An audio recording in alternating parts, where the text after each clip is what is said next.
ছাত্ৰ ছাত্ৰীসকল অসমীয়া পাঠদান কাৰ্যসূচীলৈ তোমালোক আটাইকে মই স্বাগতম জনাইছো। আজি মই তোমালোকক যিটো কবিতা আলোচনা কৰিবলৈ ওলাইছো সেইটো এটা সৰু ল'ৰা ছোৱালীৰ দুষ্টামি ভৰা কবিতা। বাৰু ছাত্ৰ ছাত্ৰীসকল, তোমালোক সৰু থাকোতে দুষ্টামি কৰিছিলা নহয়, হয় নে নহয়? তেতিয়া মায়ে কি কৰিছিল বাৰু? মায়ে তোমালোকৰ দুষ্টামিত অতিষ্ঠ হৈ কিছুমান লঘু শাস্তি প্ৰদান কৰিছিল, নহয় জানো? গতিকে আহাচোন আমি আজি আলোচনা কৰিবলৈ ওলাইছো তেনেকুৱা এটা শিশুৰ দুষ্টামি ভৰা কাহিনীৰ কবিতা। তোমালোকে নিশ্চয় ধৰিব পাৰিছা কবিতাটো কি? কবিতাটো হ'ল মহাপুৰুষ শ্ৰীমন্ত শংকৰদেৱে ৰচনা কৰা শিশুলীলা। ছাত্ৰ ছাত্ৰীসকল, তোমালোকে শংকৰদেৱৰ বিষয়ে নিশ্চয় কিছু নহয় কিছু কথা জনা হওক। তেওঁ আমাৰ জাতিৰ সংস্কাৰৰ সংগঠক, হয় নে নহয়?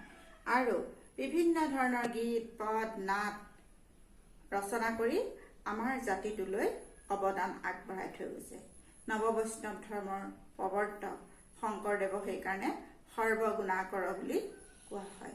তোমালোকৰ পাঠ্যপুথিৰ শেষত, তোমালোকৰ কবিতাটোৰ শেষত কাব্য পৰিচয়, তেওঁৰ বিষয়ে কিছু কথা তোমালোক জানিবা হওক। এতিয়া মই তোমালোকৰ কাৰণে এটা কবি পৰিচয় যুগুত কৰিছিলো, চোৱাচোন। কবি পৰিচয়: শ্ৰীমন্ত শংকৰদেৱ। অসমীয়া নৱবৈষ্ণৱ ধৰ্মৰ প্ৰৱৰ্তক মহাপুৰুষ শ্ৰীমন্ত শংকৰদেৱৰ জন্ম হয় 1449 চনত নগাঁও জিলাৰ বৰদোৱাৰ আলিপুখুৰীত। তেওঁৰ পিতৃৰ নাম আছিল কুসুম্বৰ ভূঞা আৰু মাতৃৰ নাম আছিল সত্যসন্ধা।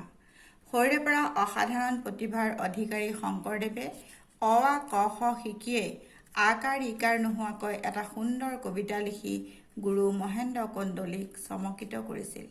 তেওঁ আছিল একাধাৰে কবি, নাট্যকাৰ, সংগীতজ্ঞ, সমাজ সংস্কাৰক আৰু ধৰ্ম প্ৰচাৰক। ধৰ্ম প্ৰচাৰৰ লগতে অসমীয়া সাহিত্য সংস্কৃতিৰ বিকাশৰ বাবে বিভিন্ন ধৰণৰ গীত পদ নাট ৰচনা কৰি অসমীয়া সাহিত্যৰ ভঁৰাল চহকী কৰি থৈ গৈছে। তেওঁৰ ৰচনাৱলীসমূহ থোৰতে হ'ল: 1. নাম প্ৰসংগ, কীৰ্তন, গুণমালা, কাব্য, হৰিচন্দ্ৰ উপাখ্যান, ৰুক্মিণী হৰণ। 3. ভক্তি তত্ত্ব প্ৰকাশক গ্ৰন্থ, ভক্তি প্ৰদীপ, ভক্তি ৰত্নাকৰ। অনুবাদমূলক ভাগৱতৰ কেইবাটাও স্কন্ধ আৰু উত্তৰাকাণ্ড ৰামায়ণ।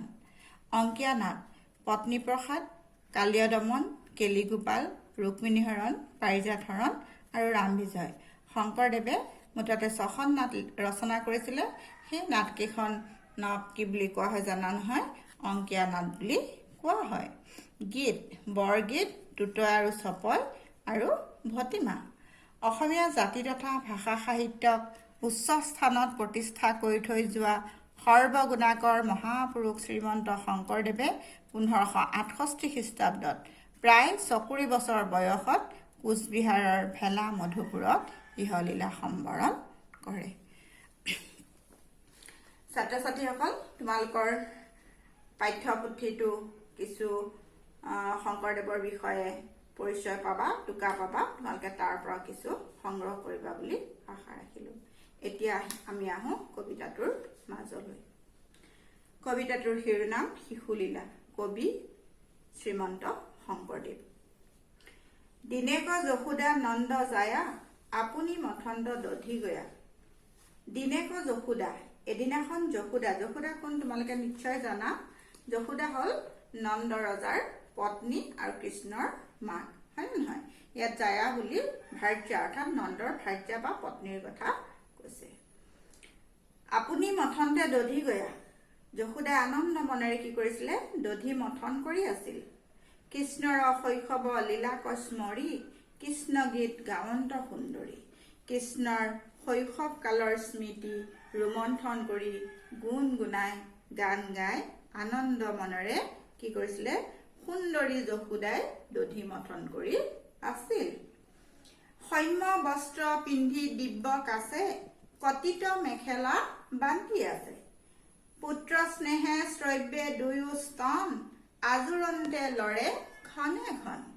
সৌম্য বস্ত্ৰ মানে হ'ল পাটৰ কাপোৰ। সৌম্য বস্ত্ৰ পিন্ধিছে আৰু কটিত মানে কঁকালত মেখেলা পৰিধান কৰিছে। তোমালোকে জানাই যে নন্দ যিহেতু গোৱালসকলৰ ৰজা, সেই সূত্ৰে যশোদা কি বাৰু ৰাণী, হয় নে নহয়? গতিকে তেওঁ সেইকাৰণে কি পিন্ধিছে, তেওঁ উচ্চ মান বিশিষ্ট পোছাক পৰিধান কৰিছে। ৰুণঝুণ কেউৰ কংকন শ্ৰমজলে উজ্জ্বল বনম, কৰ্ণত কুণ্ডল দুলে আতি সখী পৰে খোপাৰ মালতী। ৰুণঝুণ কেউৰ কংকন, তেওঁ কি কৰিছে, বিভিন্ন ধৰণৰ আ অলংকাৰো পৰিধান কৰিছে। কৰ্ণত কুণ্ডল অৰ্থাৎ কাণত ফুলি পিন্ধিছে, হাতত কংকন পিন্ধিছে অৰ্থাৎ খাৰু পিন্ধিছে। আৰু দধি মথন কৰি থাকোঁতে তেওঁ যিটো লৰচৰ হৈছে, লৰচৰ হওঁতে সেই অলংকাৰবিলাকৰ শব্দ বৰ ধুনীয়া এটা ৰুণঝুণ এটা শব্দৰ সৃষ্টি হৈছে। শ্ৰমজলে উজ্জ্বল বদন, আৰু পৰিশ্ৰম কৰোঁতে যিটো ঘাম ওলাইছে, গাৰ যিটো ঘাম ওলাইছে, সেই ঘামটোৱে শ্ৰমজলে কি হৈছে, গোটেই বদনটো মুখখন আৰু বেছি উজ্জ্বল কৰি তুলিছে। কৰ্ণত কুণ্ডল দুলে আতি সখী পৰে খোপাৰ মালতী, আনন্দ মনেৰে দধি মথন কৰি থাকোঁতে কি হৈছে, খোপাও খোল খাই গৈছে আৰু খোপাত মাৰি থোৱা মালতী ফুলপাহো সৰি পৰিছে। এহিমতে মথনতে প্ৰয়াসী মাক ধৰিলা কৃষ্ণ আহি। এইদৰে প্ৰয়াসী অশেষ যত্ন কৰি, প্ৰয়াসী শব্দৰ অৰ্থ হ'ল যত্ন কৰি, এইদৰে যত্ন কৰি দধি মথন কৰি থাকোঁতেই পিছফালৰ পৰা আহি পেলাই কৃষ্ণই কি কৰিছে, মাকক সাৱটি ধৰিছে। মথনিত ধৰিয়া নিষেধি মথিবাক নেদে আৰ দধি। মথনি, মথনি মানে হ'ল গাখীৰ ঘুটিবলৈ ব্যৱহাৰ কৰা এবিধ সঁজুলি। মথনিত ধৰি বাধা দিছে। মথনিত ধৰি কি কৰিছে, কৃষ্ণই যশোদাক আৰু দধি মথন কৰিব নিদিয়ে। মথিবাক নেদ আৰ দধি, আৰু দধি মথন কৰিবলৈ নিদিয়ে অৰ্থাৎ বাধা দিছে। হাঁহি কুলে লৈলা নন্দ জায়া, দিলা স্তন পুত্ৰ মুখ ছায়া। উপায় নাপায় যশোদাই কৃষ্ণক হাঁহি হাঁহি কোলাত তুলি লৈছে আৰু স্তন পান কৰিবলৈ দিছে। দেখন্তে উঠলি দুগ্ধ পৰে, পুত্ৰ এৰি গৈলন্ত লৱৰে। তেনেকুৱাতে যশোদাই দেখিবলৈ পাইছে যে পাত্ৰৰ পৰা গাখীৰ উতলি পৰি গৈছে। তেওঁ সেই কৃষ্ণক কোলাৰ পৰা নমালে, নমাই পেলাই গাখীৰৰ পাত্ৰটো নমাবলৈ গ'ল। স্তন পিবে নাপায়া কৃষ্ণৰ, কাম্পে কোপে অৰুণ অধৰ। দশন কামুৰি আতি চান্দ, শিলায়ে ভাঙিলা দধি ভাণ্ড। স্তন পিবে নাপায় অৰ্থাৎ আধা খাই থকা গাখীৰ মাকে নমাই থৈ যোৱাৰ কাৰণে, অৰ্থাৎ খাবলৈ নোপোৱাৰ কাৰণে কৃষ্ণৰ বৰ খং উঠিল, আৰু খঙত দাঁত ওঠ, অধৰ মানে হ'ল ওঠ, দাঁত ওঠ কামুৰি খঙতে কি কৰিলে, লৱণো ভৰ্তি কলহবিলাক শিলত ঠেকেচি ঠেকেচি ভাঙিবলৈ ললে। মহাকূপে কোঠা পখিলন্ত, সিঞ্চিৰাই লৱণো ভোজন্ত। মহাকূপে মানে খুব খঙেৰে, য'ত তেওঁলোকৰ লৱণো সংগ্ৰহ কৰি থৈছিল, লৱণো থৈছিল, সেই কোঠাটোলৈ কৃষ্ণ প্ৰৱেশ কৰিছিলে। পখিলন্ত মানে প্ৰৱেশ কৰা, আৰু সিঞ্চিৰাই লৱণো য'ত যিমান আছিলে চব সিঁচৰিত কৰি পেলালে। আহিলা যশোদা নমাই শিৰ, দেশৰ সান্দি ভাঙিলা দধি। তেনেকুৱাতে যশোদাই কলহ গাখীৰৰ সেই পাত্ৰটো নমাই আহি দেখে যে কৃষ্ণ কি কৰিছে, গোটেই বস্তুবোৰ আলাআঠানি কৰিছে, নষ্ট কৰি পেলাইছে। দেশৰ সান্দি ভাঙিলা দধিৰ, ইয়াৰ উপৰিও দধি থোৱা পাত্ৰবিলাকো ভাঙি পেলাইছে। জানিলা পুত্ৰৰ কৰ্ম গোপী, হাঁহিয়া দেখিয়া পহি সুপি। যশোদা আৰু জানিবলৈ বাকী নাথাকিল, এয়া নিশ্চয় কৃষ্ণৰে কৰ্ম হ'ব। তাৰ হাঁহি হাঁহি তেওঁ কি কৰিলে, কৃষ্ণক চাবলৈ ধৰিলে। উৰল ওপৰে বসি হৰি, ভোজন্ত লৱণো চুৰি কৰি। যশোদাই দেখিবলৈ পালে, ক'ত দেখিবলৈ পালে কৃষ্ণক, যে উৰালৰ ওপৰত কৃষ্ণ বহি লৈছে আৰু লৱণো খাই আছে।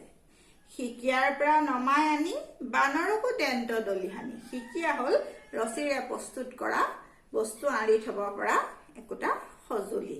তাৰ পৰা কি কৰিছে, লৱণৰ সেই কলহবিলাক আনিছে, আনি পেলাই নিজেও খাইছে আৰু বান্দৰকো দলিয়াই খাবলৈ দিছে। সংগীত নয়নে নাহি শাৰী, দেখিয়া যশোদা লৈলা পাৰি। সংগীত নয়নে কুপদৃষ্টিৰে খুব খঙেৰে যশোদাই তালৈ চাইছে, কিন্তু অকণো কাটকুট নকৰা দেখি উপায়বিহীন হৈ যশোদাই হাতত এচাৰি ল'বলৈ বাধ্য হৈছে। বাৰু ছাত্ৰ ছাত্ৰীসকল, তোমালোককো মায়ে তেনেকে কৰে নিশ্চয়। যেতিয়া তোমালোক বেছি দুষ্টামি কৰা তেতিয়া মাহঁতেও অতিষ্ঠ হয়, হয় নে নহয়? ঠিক সেইদৰে কৃষ্ণৰ দুষ্টামি ভৰা কাৰ্যত মাক যশোদা অতিষ্ঠ হৈছে আৰু মাকে কৃষ্ণক লঘু শাস্তি হিচাপে এচাৰি এডাল, লঘু শাস্তি দিবৰ কাৰণে এচাৰি এডাল হাতত তুলি লৈছে।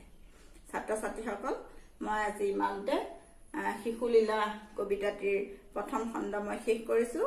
দ্বিতীয় খণ্ডৰ স্তৱক কেইটা লৈ মই পুনৰ তোমালোকৰ ওচৰত উপস্থিত হ'ম। ইয়াকে কৈ মই আজি পাঠ সামৰিছোঁ। ধন্যবাদ।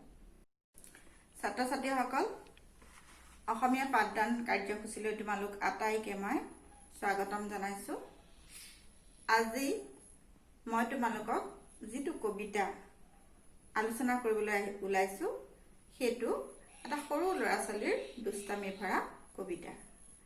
বাৰু ছাত্ৰ ছাত্ৰীসকল, তোমালোক সৰু থাকোঁতে দুষ্টামি কৰিছিলা নহয়, হয় নে নহয়? তেতিয়া মায়ে কি কৰিছিল বাৰু? মায়ে তোমালোকৰ দুষ্টামিত অতিষ্ঠ হৈ কিছুমান লঘু শাস্তি প্ৰদান কৰিছিল, নহয় জানো? গতিকে আহাচোন, আমি আজি আলোচনা কৰিবলৈ ওলাইছোঁ তেনেকুৱা এটা শিশুৰ দুষ্টামি ভৰা কাহিনীৰ কবিতা। তোমালোকে নিশ্চয় ধৰিব পাৰিছা কবিতাটো কি? কবিতাটো হ'ল মহাপুৰুষ শ্ৰীমন্ত শংকৰদেৱে ৰচনা কৰা শিশুলীলা। ছাত্ৰ ছাত্ৰীসকল, তোমালোকে শংকৰদেৱৰ বিষয়ে নিশ্চয় কিছু নহয় কিছু কথা জনা হওক। তেওঁ আমাৰ জাতিৰ সংস্কাৰক সংগঠক, হয় নে নহয়? আৰু বিভিন্ন ধৰণৰ গীত, পদ, নাট ৰচনা কৰি আমাৰ জাতিটোলৈ অৱদান আগবঢ়াই থৈ গৈছে। নৱবৈষ্ণৱ ধৰ্মৰ প্ৰৱৰ্তক শংকৰদেৱক সেইকাৰণে সৰ্বগুণাকৰ বুলি কোৱা হয়। তোমালোকৰ পাঠ্যপুথিৰ শেষত, তোমালোকৰ কবিতাটোৰ শেষত কাব্য পৰিচয়, তেওঁৰ বিষয়ে কিছু কথা তোমালোক জানিবা হওক। এতিয়া মই তোমালোকৰ কাৰণে এটা কবি পৰিচয় যুগুত কৰিছিলোঁ, চোৱাচোন। কবি পৰিচয়: শ্ৰীমন্ত শংকৰদেৱ। অসমীয়া নৱবৈষ্ণৱ ধৰ্মৰ প্ৰৱৰ্তক মহাপুৰুষ শ্ৰীমন্ত শংকৰদেৱৰ জন্ম হয় 1449 চনত নগাঁও জিলাৰ বৰদোৱাৰ আলিপুখুৰীত। তেওঁৰ পিতৃৰ নাম আছিল কুসুম্বৰ ভূঞা আৰু মাতৃৰ নাম আছিল সত্যসন্ধা। সৰুৰে পৰা অসাধাৰণ প্ৰতিভাৰ অধিকাৰী শংকৰদেৱে অ আ ক খ শিকিয়েই আকাৰ ইকাৰ নোহোৱাকৈ এটা সুন্দৰ কবিতা লিখি গুৰু মহেন্দ্ৰ কন্দলীক চমকিত কৰিছিল। তেওঁ আছিল একাধাৰে কবি, নাট্যকাৰ, সংগীতজ্ঞ, সমাজ সংস্কাৰক আৰু ধৰ্ম প্ৰচাৰক। ধৰ্ম প্ৰচাৰৰ লগতে অসমীয়া সাহিত্য সংস্কৃতিৰ বিকাশৰ বাবে বিভিন্ন ধৰণৰ গীত, পদ, নাট ৰচনা কৰি অসমীয়া সাহিত্যৰ ভঁৰাল চহকী কৰি থৈ গৈছে। তেওঁৰ ৰচনাৱলীসমূহ থোৰতে হ'ল: 1. নাম প্ৰসংগ, কীৰ্তন, গুণমালা। কাব্য: হৰিচন্দ্ৰ উপাখ্যান, ৰুক্মিণী হৰণ। 3. ভক্তি তত্ত্ব প্ৰকাশক গ্ৰন্থ, ভক্তি প্ৰদীপ, ভক্তি ৰত্নাকৰ। অনুবাদমূলক: ভাগৱতৰ কেইবাটাও স্কন্ধ আৰু উত্তৰাকাণ্ড, ৰামায়ণ। অংকীয়া নাট: পত্নীপ্ৰসাদ, কালীয় দমন, কেলিগোপাল, ৰুক্মিণী হৰণ, পাৰিজাত হৰণ আৰু ৰাম বিজয়। শংকৰদেৱে মুঠতে 6খন নাট ৰচনা কৰিছিলে। সেই নাটকেইখনক কি বুলি কোৱা হয় জানা নহয়? অংকীয়া নাট বুলি কোৱা হয়। গীত: বৰগীত, টুটয় আৰু ছপয় আৰু ভটিমা। অসমীয়া জাতি তথা ভাষা সাহিত্যক উচ্চ স্থানত প্ৰতিষ্ঠা কৰি থৈ যোৱা সৰ্বগুণাকৰ মহাপুৰুষ শ্ৰীমন্ত শংকৰদেৱে 1568 খ্ৰীষ্টাব্দত প্ৰায় 74 বছৰ বয়সত কোচবিহাৰৰ ভেলা মধুপুৰত ইহলীলা সম্বৰণ কৰে। ছাত্ৰ ছাত্ৰীসকল, তোমালোকৰ পাঠ্যপুথিটো কিছু শংকৰদেৱৰ বিষয়ে পৰিচয় পাবা, টোকা পাবা, তোমালোকে তাৰ পৰা কিছু সংগ্ৰহ কৰিবা বুলি আশা ৰাখিলোঁ। এতিয়া আমি আহোঁ কবিতাটোৰ মাজলৈ। কবিতাটোৰ শিৰোনাম শিশুলীলা, কবি শ্ৰীমন্ত শংকৰদেৱ। দিনেক যশোদা নন্দ যায়া, আপুনি মঠন্দ দধি গয়া। দিনেক যশোদা, এদিনাখন যশোদা। যশোদা কোন তোমালোকে নিশ্চয় জানা। যশোদা হ'ল নন্দ ৰজাৰ পত্নী আৰু কৃষ্ণৰ মাক, হয় নে নহয়? ইয়াত জায়া বুলি ভাৰ্যা অৰ্থাৎ নন্দৰ ভাৰ্যা বা পত্নীৰ কথা কৈছে। আপুনি মথনতে দধি গয়া। যশোদাই আনন্দ মনেৰে কি কৰিছিলে? দধি মথন কৰি আছিল। কৃষ্ণৰ শৈশৱ লীলা কস্মৰী, কৃষ্ণ গীত গাৱন্ত সুন্দৰী। কৃষ্ণৰ শৈশৱ কালৰ স্মৃতি ৰোমন্থন কৰি গুণ গুণাই গান গাই আনন্দ মনেৰে কি কৰিছিলে? সুন্দৰী যশোদাই দধি মথন কৰি আছিল। সৌম্য বস্ত্ৰ পিন্ধি দিব্য কাছে, কটিত মেখেলা বান্ধি আছে। পুত্ৰ স্নেহে শ্ৰব্যে দুয়ো স্তন, আজোৰন্তে লৰে ঘনে ঘন। সৌম্য বস্ত্ৰ, সৌম্য বস্ত্ৰ মানে হ'ল পাটৰ কাপোৰ। সৌম্য বস্ত্ৰ পিন্ধিছে আৰু কটিত মানে কঁকালত মেখেলা পৰিধান কৰিছে। তোমালোকে জানাই যে নন্দ যিহেতু গোৱালসকলৰ ৰজা, সেই সূত্ৰে যশোদা কি বাৰু ৰাণী, হয় নে নহয়? গতিকে তেওঁ কি সেইকাৰণে কি পিন্ধিছে? তেওঁ উচ্চ মান বিশিষ্ট পোছাক পৰিধান কৰিছে। ৰুণঝুণ কেউৰ কংকন, শ্ৰমজলে উজ্জ্বল বনম। কৰ্ণত কুণ্ডল দুলে আতি, সখী পৰে খোপাৰ মালতী। ৰুণঝুণ কেউৰ কংকন, তেওঁ কি কৰিছে? বিভিন্ন ধৰণৰ অলংকাৰো পৰিধান কৰিছে। কৰ্ণত কুণ্ডল অৰ্থাৎ কাণত ফুলি পিন্ধিছে, হাতত কংকন পিন্ধিছে অৰ্থাৎ খাৰু পিন্ধিছে। আৰু দধি মথন কৰি থাকোঁতে তেওঁ যিটো লৰচৰ হৈছে, লৰচৰ হওঁতে সেই অলংকাৰবিলাকৰ শব্দ বৰ ধুনীয়া এটা ৰুণঝুণ এটা শব্দৰ সৃষ্টি হৈছে। শ্ৰমজলে উজ্জ্বল বদন, আৰু পৰিশ্ৰম কৰোঁতে যিটো ঘাম ওলাইছে, গাৰ যিটো ঘাম ওলাইছে, সেই ঘামটোৱে শ্ৰমজলে কি হৈছে? গোটেই বদনটো, মুখখন আৰু বেছি উজ্জ্বল কৰি তুলিছে। কৰ্ণত কুণ্ডল দুলে আতি, সখী পৰে খোপাৰ মালতী। আনন্দ মনেৰে দধি মথন কৰি থাকোঁতে কি হৈছে? খোপাও খোল খাই গৈছে আৰু খোপাত মাৰি থোৱা মালতী ফুলপাহো সৰি পৰিছে। এহিমতে মথনতে প্ৰয়াসী, মাক ধৰিলা কৃষ্ণ আহি। এইদৰে প্ৰয়াসী অশেষ যত্ন কৰি, প্ৰয়াসী শব্দৰ অৰ্থ হ'ল যত্ন কৰি, এইদৰে যত্ন কৰি দধি মথন কৰি থাকোঁতেই পিছফালৰ পৰা আহি পেলাই কৃষ্ণই কি কৰিছে? মাকক সাৱটি ধৰিছে। মথনিত ধৰিয়া নিষেধি, মথিবাক নেদে আৱৰ দধি। মথনি, মথনি মানে হ'ল গাখীৰ ঘুটিবলৈ ব্যৱহাৰ কৰা এবিধ সঁজুলি। মথনিত ধৰি বাধা দিছে। মথনিত ধৰি কি কৰিছে? কৃষ্ণই যশোদাক আৰু দধি মথন কৰিব নিদিয়ে। মথিবাক নেদ আৱৰ দধি, আৰু দধি মথন কৰিবলৈ নিদিয়ে অৰ্থাৎ বাধা দিছে। হাঁহি কুলে লৈলা নন্দ যায়া, দিলা স্তন পুত্ৰ মুখ ছায়া। উপায় নাপায় যশোদাই কৃষ্ণক হাঁহি হাঁহি কোলাত তুলি লৈছে আৰু স্তন পান কৰিবলৈ দিছে। দেখন্তে উঠলি দুগ্ধ পৰে, পুত্ৰ এৰি গৈলন্ত লৱৰে।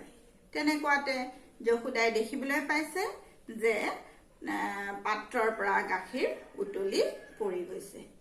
তেওঁ সেই কৃষ্ণক কোলাৰ পৰা নমালে, নমাই পেলাই গাখীৰৰ পাত্ৰটো নমাবলৈ গ'ল। স্তন পিবে নাপায়া কৃষ্ণৰ, কাম্পে কোপে অৰুণ অধৰ।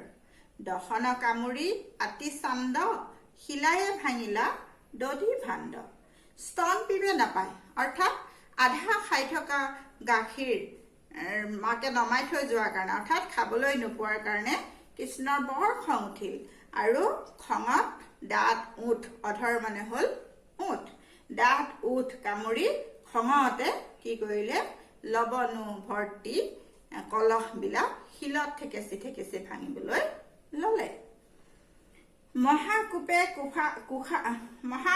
কোঠা পখিলন্ত, সিঞ্চিৰাই লৱণো ভোজন্ত মহাকূপে মানে খুব খঙেৰে য'ত তেওঁলোকৰ লৱণো সংগ্ৰহ কৰি থৈছিল লৱণো থৈছিল সেই কোঠাটোলৈ কৃষ্ণ প্ৰৱেশ কৰিছিলে পখিলন্ত মানে প্ৰৱেশ কৰা আৰু সিঞ্চিৰাই লৱণো য'ত যিমান আছিলে চব সিঁচৰিত কৰি পেলালে আহিলা যশোদা নমাই শিৰ দেশৰ হান্দি ভাঙিলা দধি তেনেকুৱাতে যশোদাই কলহ গাখীৰৰ সেই পাত্ৰটো নমাই আহি দেখে যে কৃষ্ণ কি কৰিছে গোটেই বস্তুবোৰ আলাআঠানি কৰিছে নষ্ট কৰি পেলাইছে দেশৰ হান্দি ভাঙিলা দধিৰ ইয়াৰ উপৰিও দধি থোৱা পাত্ৰবিলাকো ভাঙি পেলাইছে জানিলা পুত্ৰৰ কৰ্ম গোপী হাঁহিয়া দেখিয়া পখি সুপি যশোদা আৰু জানিবলৈ বাকী নাথাকিল এয়া নিশ্চয় কৃষ্ণৰে কৰ্ম হ'ব